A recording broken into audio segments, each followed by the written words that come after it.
se alterou depois em novembro, com aquela conta, porque os capitalistas, o imperialismo, os fascistas que ficaram, porque eles não foram condenados, foram condenados levemente, pelo contrário, muitos deles foram premiados, têm boas reformas, têm reformas que não têm os nossos trabalhadores, eles foram assassinos. Eles mataram muitos camaradas, como o Dias Coelho, que foi na rua assassino, o Alexi, muitos camaradas, uns foram batidos em manifestações, foram abatidos na rua, e outros foram das próprias cadeias. Com as torturas, eles foram mortos. Num caso, por exemplo, José Moreira, que tinha aqui esta tipografia, quando eu estava aqui, era ele que trazia o papel e as tintas para fazermos a nossa impressão, e depois que levavam materiais, era ele que vinha esta tipografia ao lado. Ele foi preso depois no ano de 50, na PID. Foi de tal maneira torturado que o mataram e depois atiraram da janela abaixo. Não sei, deve haver aqui pessoas que não conhecem esta história, mas foi verdadeira.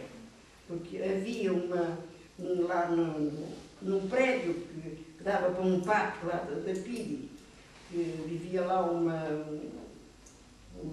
mulher do embaixador, ou não, já agora não me lembro quem era, que viu, ficou de tal maneira impressionada que numa posição, não é? Mas a PID disse que foi ele que se atirou. Ora, como é que se podia atirar só quem não conhecesse as prisões da PID, não é? Que era tudo com ferros, não é? E na verdade eles matavam, não é? E isso depois do 5 de Abril, isso ficou assim, não é? E infelizmente houve muita gente que se diz democrata e que lutou até contra o fascismo, que procurou, contribuiu para que realmente não houvesse essa condenação, esse castigo de facto assassinos, que eram assassinados, eram torturadores. Só quem lê as coisas que estão escritas, apesar de tudo, quer dizer. E é interessante, hoje eu fico sensibilizada com gente jovem, com os nossos jovens, que até nasceram depois de 25 de Abril, que não viveram o tempo do regime, que se interessam e procuram escrever. Há pouco tempo saiu um livro, escrever com testemunhos das pessoas que viveram essa situação. Foram presas, que foram torturadas, que foram... quer dizer, são os nossos jovens que estão interessados em dar a conhecer, em divulgar. Eu penso que isto é muito importante, é muito louvável que, de facto, isso aconteça. E para desmascarar aquilo que se pretende, que na verdade que não o fascismo, que o Salazar era muito bonzinho, que o Salazar não sabia o que é que se fazia, não é? O Salazar e o Serjeira. Eu conto um caso de uma amiga, uma camarada minha, que esteve presa comigo, que é a Matilde Araújo, que está no Porto, que era sobrinha do Serjeira. Não era, ou era a segunda sobrinha, ou... Tinha um... E ela, quando foi presa, estava com um problema pulmonar. Estava com hemoptise. Mas eles levaram para a PID, para a tortura do sono. Ela recusou-se a comer, protestando contra isso, não é? E eles meteram sondas, uma pessoa que tinha problemas no pulmão e estava com hemoptise. E eles meteram sondas para meter comida, não é? E depois houve comunicar para o Serjeira, não é? E comunicando isso, tudo assim. E ele disse que não tinha nada a ver com isso, que ela era comunista. Portanto, isto era um caso, não é? Mas, infelizmente, havia milhares de casos assim de torturas e de espancamentos.